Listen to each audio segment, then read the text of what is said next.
नमस्कार, मैं मनीष शर्मा, न्यूज 21 देख रहे हैं आप। यूपी बुलेटिन में आप सभी का स्वागत है। खबरों की शुरुआत करते हैं। मध्य प्रदेश के दतिया विधानसभा उपचुनाव में कांग्रेस प्रत्याशी की जीत पर गोटेगांव में कांग्रेस कार्यकर्ताओं ने जोरदार जश्न मनाया।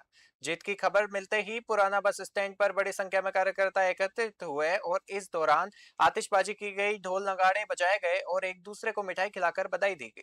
कांग्रेस नेताओं ने इसे जन की और जनता की जीत और सरकार की जन विरोधी नीतियों के खिलाफ जनादेश बताया है। और कार्यक्रम में जिला कांग्रेस उपाध्यक्ष सरदार सिंह राजपूत, नगर अध्यक्ष लक्ष्मी नारायण तिवारी और समेत कई पदाधिकारी और कार्यकर्ता मौजूद रहे। उन्होंने आगामी चुनाव में भी बेहतर प्रदर्शन का विश्वास जताया। गोटेगांव से संजू चौहान की रिपोर्ट देख रहे हैं।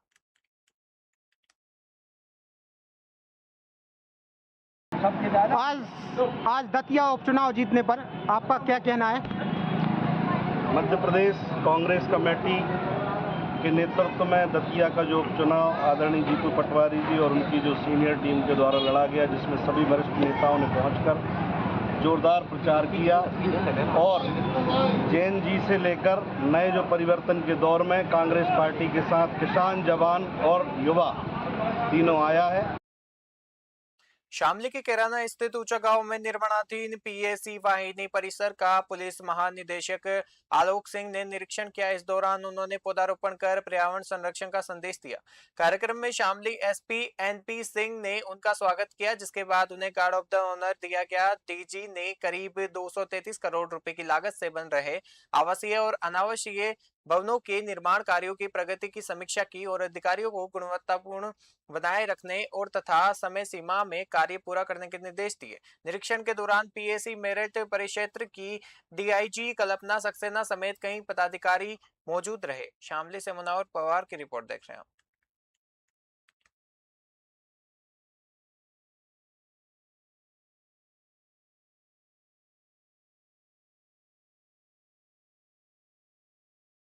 रामपुर में दिल्ली से हल्द्वानी जा रही एक कार को अज्ञात तेज रफ्तार वाहन ने टक्कर मार दी, जिससे ब्रिटेन और अमेरिका के 2 विदेशी नागरिकों समेत 4 लोग घायल हो गए। घायलों में चार्ली ब्रियाने और गाइड श्रेष्ठ पांडे और डॉक्टर सौरभ जोशी शामिल है। सूचना पर पहुंची पुलिस ने सभी घायलों को अस्पताल पहुंचाया, जहां उनका इलाज जारी है। हादसे के बाद आरोपी चालक वाहन समेत फरार हो गया और पुलिस ने घटनास्थल से शासन जुटाकर आसपास के सीसीटीवी फुटेज खंगालने शुरू कर दिए हैं। फरार चालक की तलाश जारी है। रामपुर से शाहबाज खान की रिपोर्ट देख रहे हैं।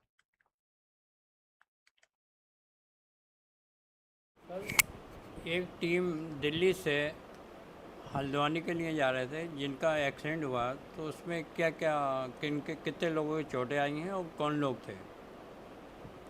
ये एक अभी करीब सुबह 9 साढ़े 9 बजे एक एक्सीडेंटल केस आए हैं, जिसमें 2 लोग फॉरेनर्स थे, जिसमें एक हैं मिस्टर चार्ली, जो लगभग 38 साल के हैं और ये इंग्लैंड के रहने वाले हैं, इंग्लैंड सिटी के। दूसरे हैं ब्रेनी, जो 40 साल के हैं और ये न्यूयॉर्क सिटी यूएसए के रहने वाले हैं।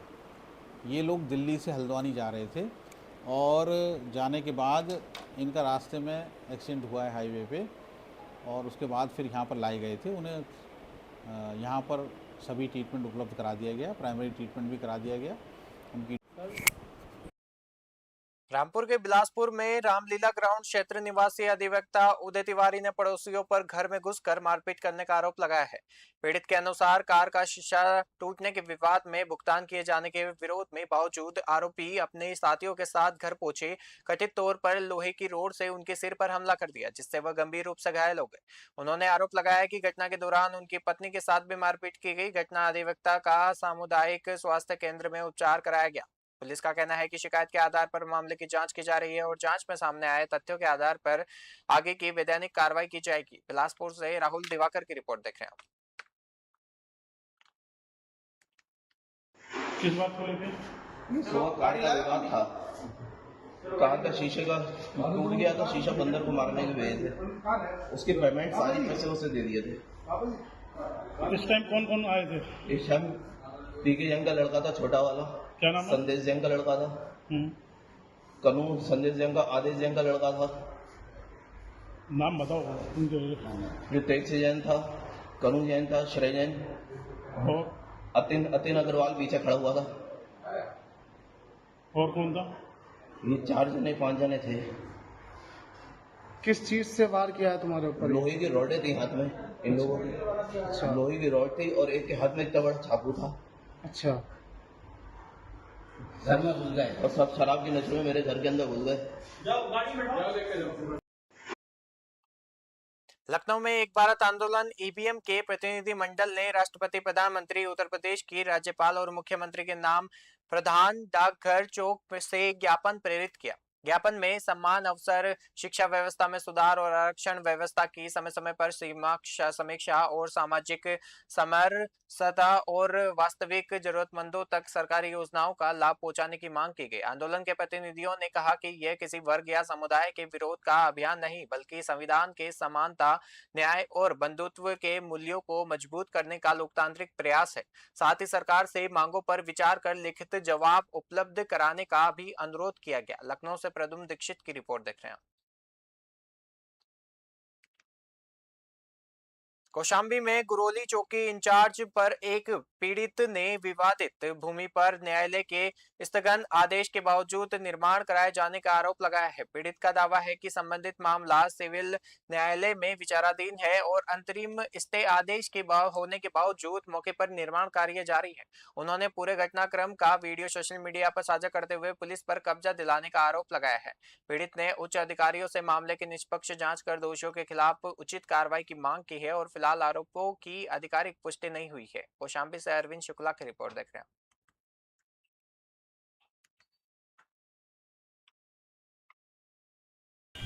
मामला सर हमारे भूमधरी जमीन में सुखीलाल और प्रेमलाल ये दोनों ज़बरदस्ती हमारे भूमधरी ज़मीन में मकान बना रहे हैं। इसकी रिपोर्ट पुलिस चौकी में दिए। पुलिस चौकी वालों ने 15,000 रुपये दे करके उसको घर बनाने के लिए बोल दिए हैं। और हम जब थाने गए तो थाने में हमारे लड़के को चालान कर दिया गया और चालान करने के बाद अब जो है थानेदार साहब बोलते हैं कि पहले पटवारी लाओ और वो पटवारी बताएगा, तो नहीं तो हम जो है ये बंजर है। और ये तो हम लोग समझाए, स्टे ऑर्डर दिखाए उनको। सीतापुर के सिदौली थाना क्षेत्र में कोनी घाट के पास आलू से लदा एक तेज रफ्तार ट्रक अनियंत्रित होकर सड़क से करीब 10 फीट गहरी खाई में जा गिरा। हादसे में चालक और परिचालक गंभीर रूप से घायल हो गए। सूचना पर पहुंची पुलिस और स्थानीय लोगों ने दोनों को ट्रक से बाहर निकालकर सिंधौली सामुदायिक स्वास्थ्य केंद्र में भर्ती कराया, जहां उनका उपचार जारी है। प्रारंभिक जानकारी के अनुसार ट्रक शाहजहांपुर से आलू लेकर लखनऊ जा रहा था। आशंका है कि चालक को झपकी आने के कारण वाहन अनियंत्रित होकर हादसे का शिकार हो गया। सीतापुर से तालिब अंसारी की रिपोर्ट देख रहे हैं।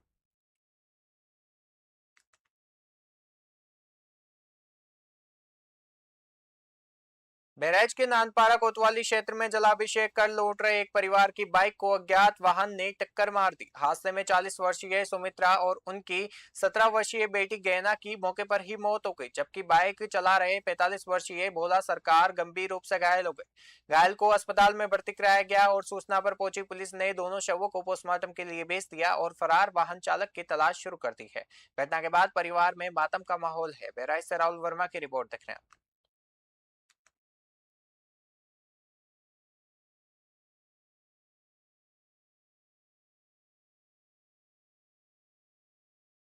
हरदोई के संडिला में अंडा फैक्ट्री में फैल रही गंदगी, दुग्ध और मक्खियों की समस्या को लेकर ग्रामीणों व किसानों का धरना लगातार जारी है। भारतीय किसान यूनियन धरतीपुत्र ने आंदोलन को समर्थन देते हुए प्रशासन से कार्रवाई की मांग की है। करीब 3 घंटे चली वार्ता में एसडीएम ने सभी मांगों पर कार्रवाई के लिए 1 सप्ताह का समय मांगा।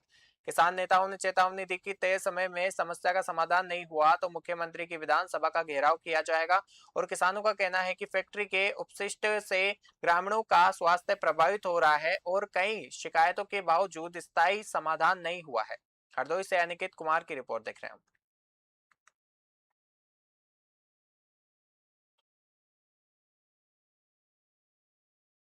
लखनऊ में 4 अगस्त को नाजिम शाह इमाम बाड़ा से तालक टोरा करबला तक निकलने वाले चेहल्लुम जुलूस को लेकर पुलिस ने व्यापक सुरक्षा व्यवस्था की है। जुलूस में 40 से 50 हजार लोगों के शामिल होने की संभावना को देखते हुए पूरे पश्चिमी जोन को 5 जोन और 18 सेक्टर में बांटा गया है। सुरक्षा के लिए 10 कंपनी पीएसी, अर्धसैनिक बल और अतिरिक्त पुलिस बल तैनात किया गया है। ड्रोन और सीसीटीवी से निगरानी, रूफटॉप ड्यूटी और फ्लैग मार्च और विशेष ट्रैफिक डाइवर्जन की व्यवस्था की गई है। पुलिस ने सोशल मीडिया पर भी कड़ी नजर रखते हुए अफवाह फैलाने वालों पर सख्त कार्रवाई की चेतावनी देते हुए लोगों से सहयोग और शांति बनाए रखने की अपील की है। लखनऊ से प्रद्युम्न दीक्षित की रिपोर्ट देख रहे हैं आप। बुलंदशहर के शाहना में भारतीय किसान यूनियन के पदाधिकारियों ने ग्रामीण समस्याओं को लेकर तहसील का घेराव किया। बब्बर शेर चौधरी मांगे राम त्यागी के नेतृत्व में किसान गढ़ स्टैंड से नारेबाजी करते हुए तहसील पहुंचे। मौके पर एसडीएम, सीईओ, तहसीलदार समेत अन्य अधिकारियों ने किसानों से वार्ता का प्रयास किया। इस दौरान संगठन के राष्ट्रीय प्रवक्ता के भाई जुगमिंदर सिंह मलिक के निधन पर 5 मिनट का शोक रखा गया और इसके बाद किसानों ने अधिकारियों को ज्ञापन सौंपा और दिवंगत को श्रद्धांजलि अर्पित करते हुए प्रदर्शन समाप्त कर दिया।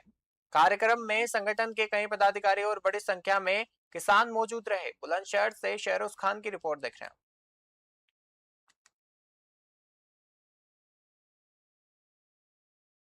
लखनऊ में उत्तर प्रदेश विधानसभा के मानसून सत्र के दौरान समाजवादी पार्टी के विधायकों ने विभिन्न मुद्दों को लेकर जोरदार प्रदर्शन किया। विपक्षी सदस्यों ने सरकार के खिलाफ नारेबाजी करते हुए सदन में हंगामा किया, जिससे कार्यवाही सुचारू रूप से नहीं चल सकी। लगातार शोर शराबे के बीच विधानसभा अध्यक्ष ने सदन की कार्यवाही दोपहर 12:20 बजे तक के लिए स्थगित कर दी और विपक्ष सरकार को कई मुद्दों पर घेरने की कोशिश कर रहा है, जबकि सदन में व्यवस्था बनाए रखने के प्रयास जारी है। लखनऊ से प्रद्युम्न दीक्षित की रिपोर्ट देख रहे हैं। पहली बार है क्या? ये तो वास्तविकता है, ये वास्तविकता है, सच्चाई है कि मदरसी शिक्षा निश्चित तौर से तमाम जितने भी बड़े से बड़े आतंकवादी चाहे भारत के अंदर हों, आए हमले कराए हों, चाहे दुनिया के अंदर हमले कराए हों, वो मदरसी शिक्षा का ही परिणाम। सर, अखिलेश यादव कल ब्राह्मण सम्मेलन करने जा रहे हैं, कहीं न कहीं जनरेशन श्री अखिलेश यादव जी की 2027 में इतनी बुरी स्थिति होने वाली है कि वह सम्मेलन कोई भी कर लें, लेकिन साइकिल सैफे ही जाएगी। पूरक बजट लाने जा रही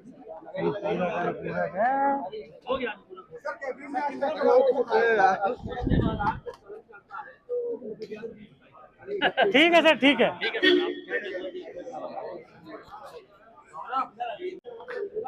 देखिए, किसी को भी सम्मेलन करने का पूरा अधिकार है। पार्टियां अपनी अपनी तरीके से अपना काम करती हैं, और लेकिन ब्राह्मण भारतीय जनता पार्टी के साथ में है, पूरी तरीके से विश्वास करता है। ब्राह्मण बहुत ही समझदार व्यक्ति है, वो समझ करके पार्टी में जाता है। भारतीय जनता पार्टी की जो नीतियां हैं वो सर्व समाज के लिए हैं, इसीलिए भारतीय जनता पार्टी के साथ ब्राह्मण समाज है। आपको मालूम हो जाएगा, योगी आदित्यनाथ जी की सरकार प्रदेश के किसानों, नौजवानों, महिलाओं, श्रमिकों, सभी वर्ग की चिंता बराबर करती आई है। और आज अनुपूरक बजट जब आएगी तो उसमें भी उनकी व्यवस्था उसके साथ रहेगी। विपक्ष के पास कोई मुद्दा नहीं है, वो मुद्दा विहीन है और इसलिए किसी भी मुद्दे पर वो सार्थक चर्चा नहीं करना चाहता। और अच्छा होगा कि यह पहली बार है क्या? ये तो उत्तर प्रदेश विधानसभा सत्र के दूसरे दिन समाजवादी पार्टी के विधायकों ने विधानसभा परिसर में चौधरी चरण सिंह की प्रतिमा के पास प्रदर्शन किया। वरिष्ठ सपा विधायक शिवपाल सिंह यादव ने भी प्रदर्शन में शामिल होकर अपनी भूमिका निभाई और हाथों में पोस्टर और बैनर लेकर सपा विधायकों ने नारेबाजी करते हुए सरकार के खिलाफ विरोध जताया। प्रदर्शन के दौरान राम मंदिर चढ़ावा मामले समेत विभिन्न मुद्दों को उठाया गया। वहीं विधानसभा परिसर में सुरक्षा व्यवस्था कड़ी रही और पुलिस बल तैनात रहा। लखनऊ से प्रद्युम्न दीक्षित की रिपोर्ट देख रहे हैं।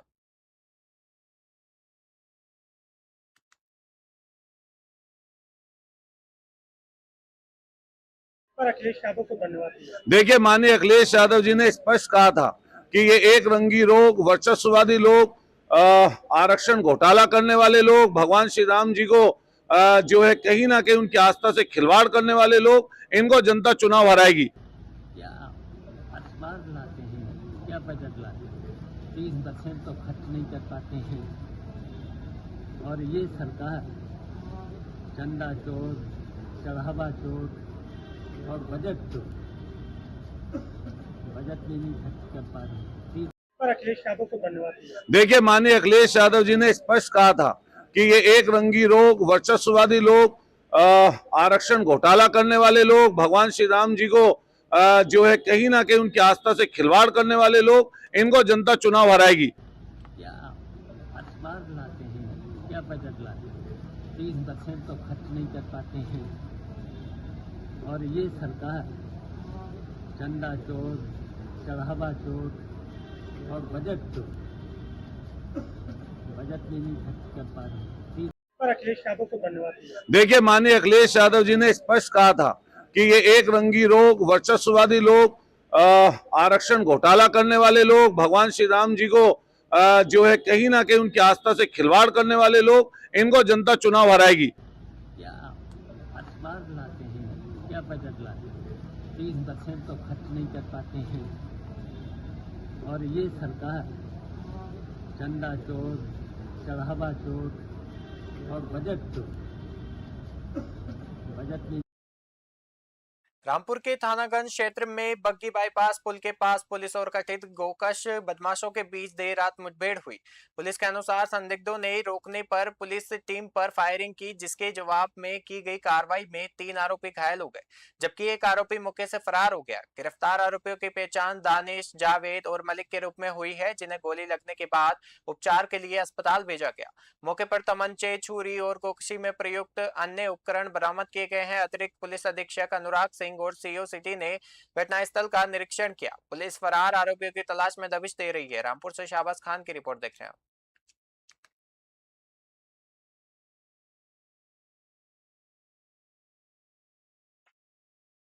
समझना चाहेंगे जो अभी मुठभेड़ हुई है।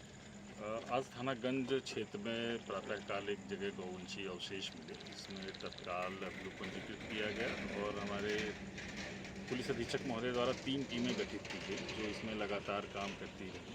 और उस दौरान सर्विलांस और सीसीटीवी और अन्य साधनों से ये पता चला कि इसमें जो जो अभियुक्त शामिल हैं उनकी तलाश शुरू की गई। तो उसमें पता चला वो पुनः इसी क्षेत्र में किसी गोकशी के अपराध को कारित करने के लिए घूम रहे हैं। जब उनकी घेराबंदी की गई तो उनके द्वारा पुलिस पार्टी पे जान से मारने के नीयत से फायर किए गए। आत्मरक्षार्थ पुलिस पार्टी ने भी घेराबंदी की और उसमें फायरिंग की घटना हुई, जिसमें 2 अभियुक्तों को गोली लगी है और एक अभियुक्त भाग गया और एक अभियुक्त तो वैसे गिरफ्तार किए गए। टोटल 4 अभियुक्त थे, जिसमें से एक भागने में सफल रहा। यूपी बुलेटिन में फिलहाल के लिए इतना ही। देखते रहिए न्यूज़ 21। नमस्कार।